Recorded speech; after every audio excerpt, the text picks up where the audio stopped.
Today is about honoring the lives lost and honoring their service to their community and our country on this 21st anniversary of the terrorist attacks of September 11th. On September 11, 2001, we lost 71 police officers and 343 firefighters. There were 2,977 total lives lost, including 2,605 American citizens, and another 6,000 people injured in what was the worst attack on American soil in U.S. history. September 11th caused more law enforcement line of duty deaths than any other single event in American history. The 71 officers lost represented 10 different agencies.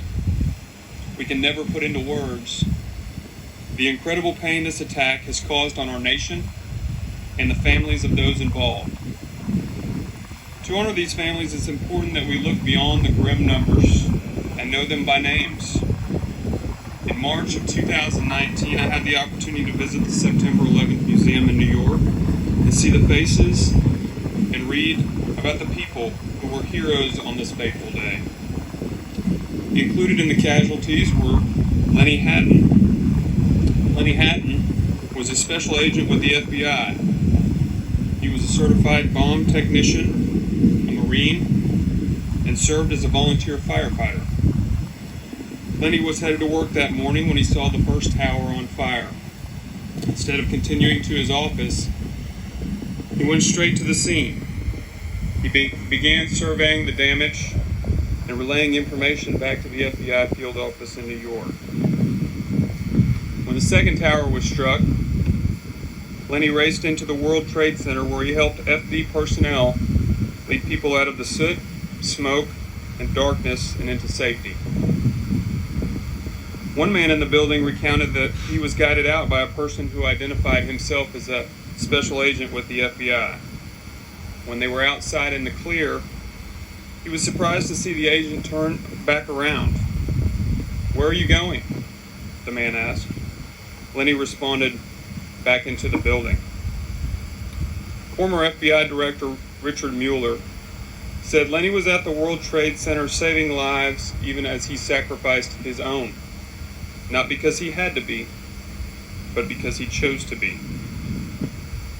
Also there that day, as the mayor identified, was Rick Riscorla. Rick Riscorla has been credited with helping save the lives of an estimated 2,700 people. It was recounted that Rick's efforts to keep people calm included singing to them as a distraction to ease the panic of the moment. This tactic of singing to calm people down was not a new tactic to Rick. It was the same tactic he used in Vietnam, where he served in the Army and earned a Silver Star. Rick would sing to his men to calm them down while they were under fire. On September 11th, Rick was working as the head of corporate security for Morgan Stanley when American Flight 11 hit the North Tower, next to where he was working. Rick ignored communications to have employees remain at their desk and instead quickly issued a notice to Morgan Stanley employees to evacuate. Rick had previously had employees practice emergency drills, which undoubtedly paid off that day. Just 16 minutes after the North Tower was hit, a second plane hit the South Tower. In that 16 minutes, it's estimated that at least 2,700 people made it out of the building. During the evacuation, Rick calmly reassured people by singing "God Bless America" over a bullhorn as they walked down the stairs. During the evacuation, Riscorla called his wife, according to news reports. He said to her, "Stop crying. I have to get these people out safely." Riscorla was last seen on the 10th floor of the South Tower, heading upward, looking for any stragglers, and his body was never found. Moira Smith was also at the Twin Towers that day. Moira was the only female NYPD officer to perish in the terrorist attack. Moira is remembered for helping save Ed Nichols, who she encountered dazed and bloodied in the South Tower lobby. Nichols recounted, "She grabbed a hold of me and was helping me over to this area to just sit down on the sidewalk and wait for an ambulance." This moment was captured in an iconic photo. Shortly after the photo was taken, Officer Smith went back inside the World Trade Center to help as many people as she could, and she was never seen again. Officer Smith's husband, Jim, who was also a police officer, would go on to raise their 2-year-old daughter, Patricia, without her. When Jim Smith looks at the last picture ever taken of his wife, he said, "I see the courage in her face and the empathy for the injured man."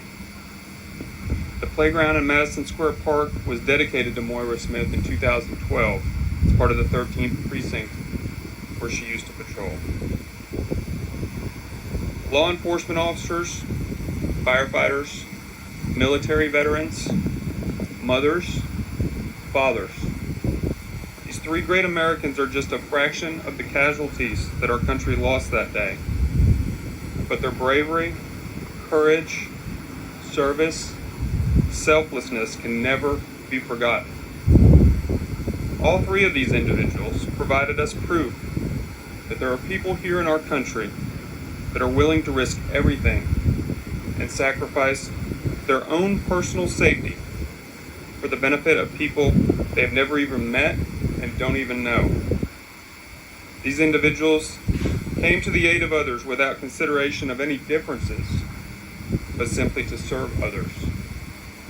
That's inspiring.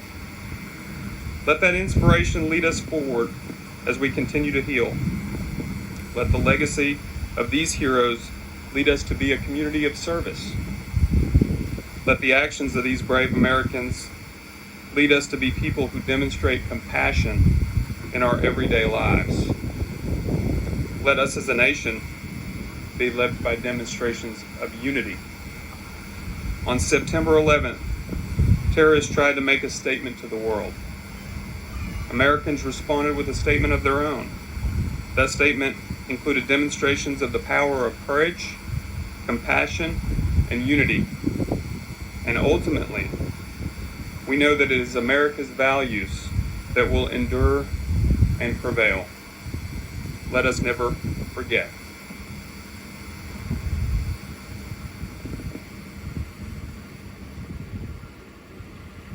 I'd like to thank everyone here this morning for joining together with friends, neighbors, and others from across Frisco and our area in observance of Patriot Day. When we commemorate the lives of those killed in the terrorist attack perpetrated of the United States on September 11th of 2001, for many of us, it's no difficult task to recall exactly where we were and what we were doing 21 years ago today. When we learned that a commercial jet had struck the North Tower of the World Trade Center, glued to the television coverage, we watched in disbelief as a second airliner crashed into the South Tower a short time later. We witnessed with virtually unprecedented horror the South Tower's collapse, followed by the North Tower collapsing just 102 minutes later. During the unfolding tragedy taking place in New York City, a third plane slammed into the western side of the Pentagon in Washington, D.C., and a fourth jet crashed into the field outside Sheckinsville, Pennsylvania. All told, almost 3,000 people lost their lives in the coordinated attacks carried out that day against the United States. We've gathered here on Patriot Day to honor the men and women of the Fire Department of the City of New York, the New York Police Department, and the New York Port Authority, who answered the call and made the ultimate sacrifice that morning in service to others. We commemorate those lost in the buildings, aircraft, and on the ground, ages 2 to 85, who woke up that morning in anticipation of nothing more than a regular run-of-the-mill day, followed by a return home that evening to family and friends and loved ones. May we never forget that life is precious, and on behalf of the Frisco Fire Department, thank you very much for coming this morning.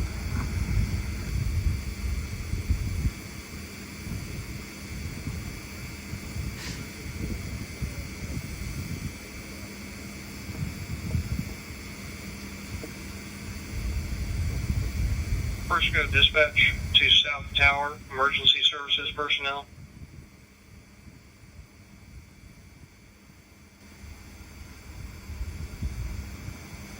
Frisco Dispatch to any South Tower, Emergency Services personnel.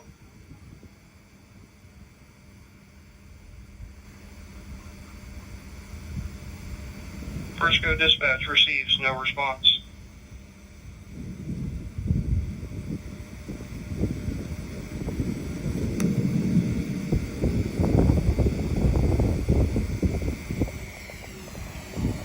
Frisco Dispatch to North Tower Emergency Services personnel.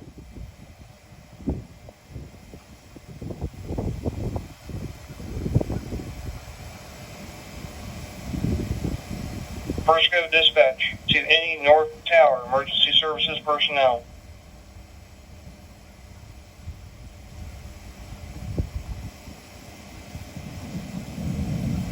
Frisco Dispatch receives no response. All units are 1042. End of watch, 9/11/2001.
It's refreshing.